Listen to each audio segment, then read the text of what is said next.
Welcome to the fourth day of my 15-day Best Life celebration. Am on a journey of self-care, making sure that these next 15 days that I discover what's going to work for me and developing a routine to take better care of my health and my health as far as mind, body, spirit. Sometimes you got to experiment a little bit because everything doesn't work for everybody. Or try some things and make modifications to them.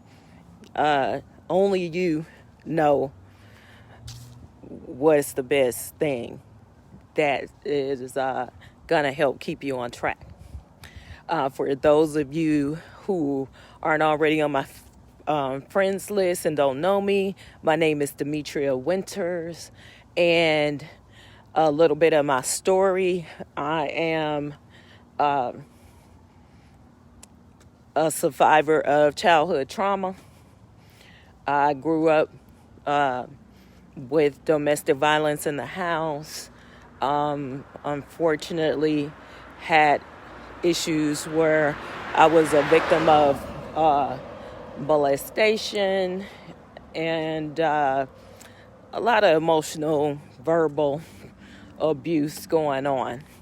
And one thing that I did not have to deal with was actually physical abuse as far as getting beat. And that can be really complicated because people only see the outside scars, but they don't see the scars from within. So your scars are hidden. I know some people hide their physical scars, but when it comes to your emotional and mental scars, even if you wanted people to see and maybe,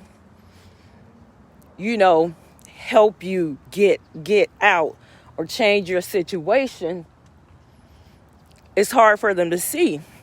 And unfortunately, I think some people don't believe it unless they see it. Or they don't know the signs. But this is the fourth day of my 15-day Best Life celebration. And with this Best Life celebration, my plan is to take better care of myself, take a hold of my self-care, and actually have some structure, consistency, a plan. So one of the things that I had a discussion with my therapist about is some of the things that actually kind of,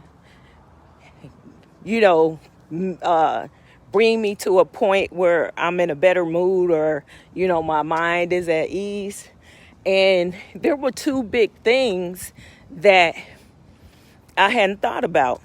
One of them was writing. And I actually just started writing again when I ended up having to go to an institution for having suicidal thoughts, which is about 8 years ago. That number 8, it can be real significant, right? And I had been shut down for years of not writing because someone had gotten a hold of a personal journal. And while I was in Army basic training, not basic training, but advanced individual training, and they passed it around the room. So that was something else that happened, that was a violation of my personal space and privacy. And it actually shut me down for years. I was about 18 at the time. I'm 53 now.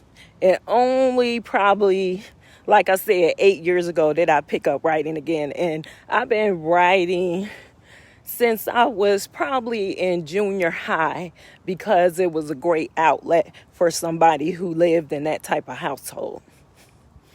And also walking. But one thing I figured out is when it comes to walking for exercise, like it's a chore, like to lose weight, lose inches or whatever, then I don't really want to do it. I'm not motivated to do it.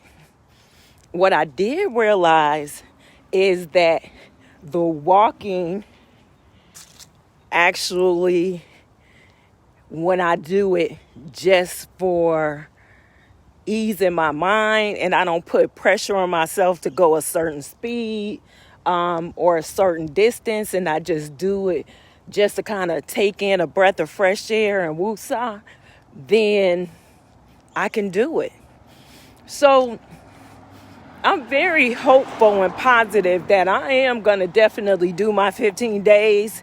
And actually my goal is to continue, because as long as I'm here, then I need to be doing this for myself.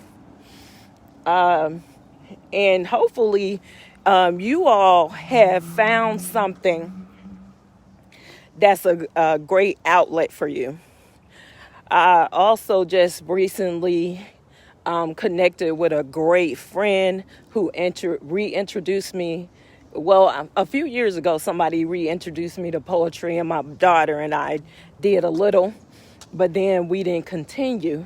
And now I'm doing a lot more of that and a lot more thought into creating more works. And I'm also writing. I've written for 2 books that, they're getting it all together now so that we can get it launched. Wake Up Winning, No Matter What, Volume 2.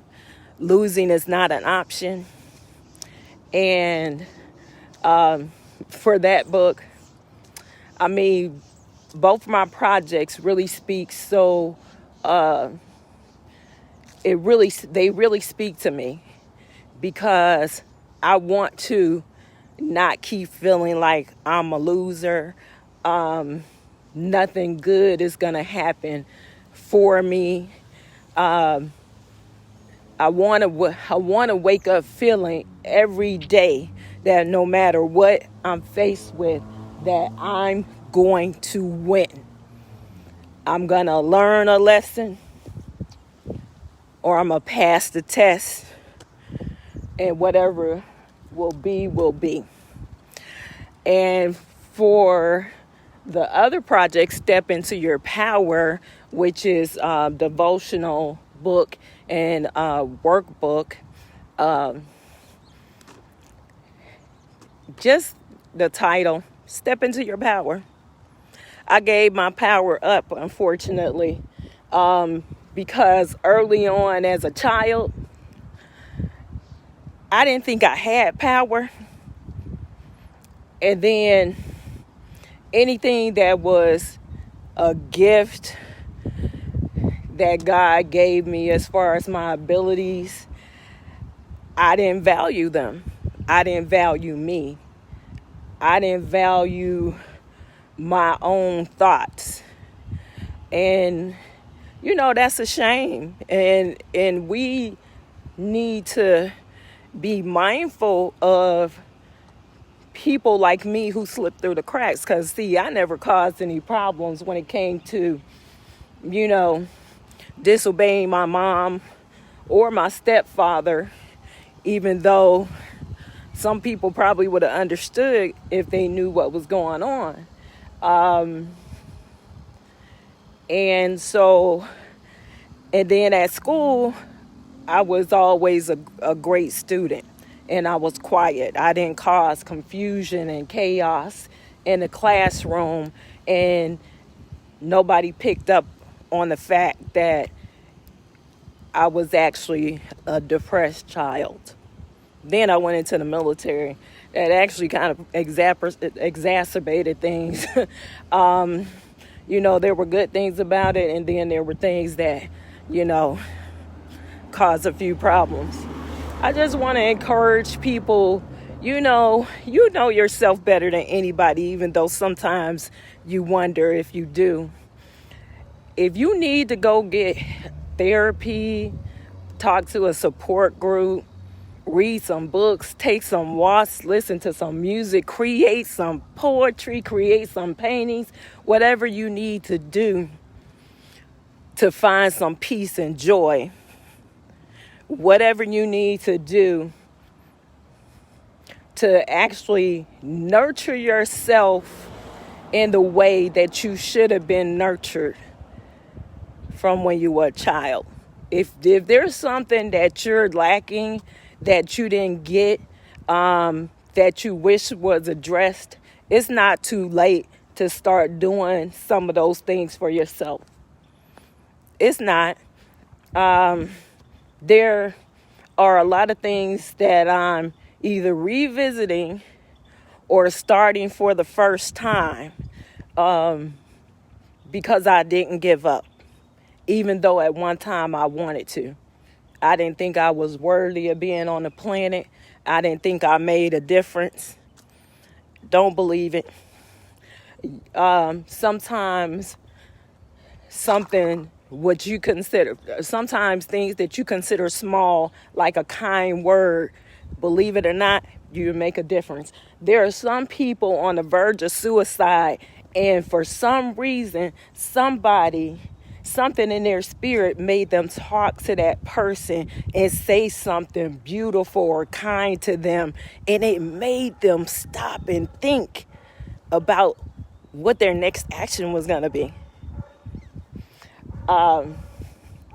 So I'm proud of myself for, joining in on the book projects. It'll be my first published work. I actually have 2 poetry books that I copyrighted, I haven't published.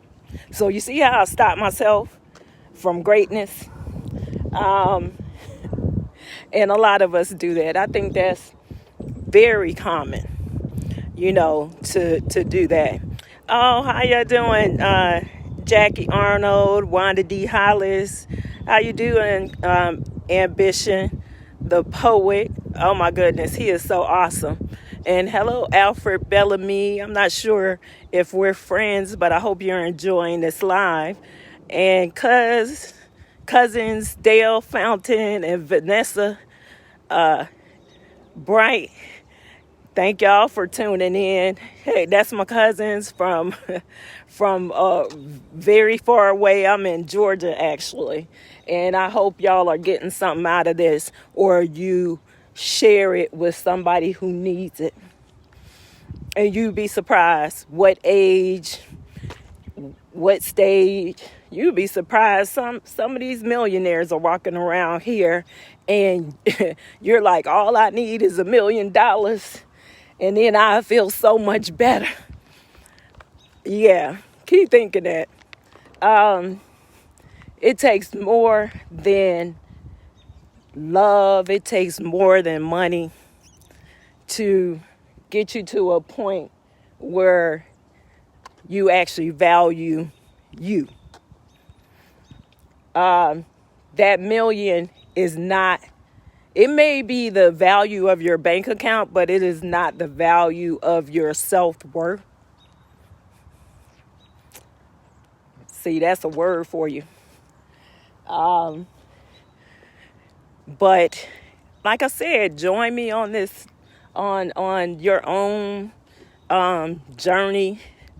If you want to join me on the rest of the 15 days and check in so we can be accountability partners. One good thing about the technology nowadays that our ancestors didn't have is we can still create some type of intimacy and closeness even through the screen. Don't take that for granted. You may not be able to touch certain people, but you can see them. You can see them smile. You can see the twinkle in their eye. So take advantage of those things. I feel like it'll make a lot of people feel better when it comes to the pandemic. I know I enjoy, like poetry sessions, like I said, with Raymond Tyler, the closer, who's up there in Jersey. And some people hear him on Philly radio as well. And it really helps me feel at least a little bit closer to people. So take advantage of anything you can that's positive, that's gonna make you feel better about even the situation going on with the pandemic. Because we gotta find ways to get out of these blues, to get out of this push back on this depression and all of that that's going on. It's on the rise. Homicides and suicides on the rise. We don't have to go there. Let's get some self-worth, because if you feel like you're worthy, more likely than not, you're gonna feel that other lives are worthy. But if you don't care about yourself, why would you care about anybody else if you don't care about you? So don't forget, like I said, like, love, share, make some comments. I'll definitely, I will scroll through all of them as much as I can to find you and see what you said or what your reaction is, and so I can be encouraged to continue, and so I can give you those positive vibes and love and everything virtual hug and all that good stuff. And if you want to connect with me, then you can go to my website, which is www.bbqlifecoach.com. And I hope you enjoy my site. And I will see y'all tomorrow. Y'all take care. Look, now it started to rain just a little bit, but just that little mist that makes you feel kind of good, feel like it's washing away some stuff. All right, then. Love y'all. Bye.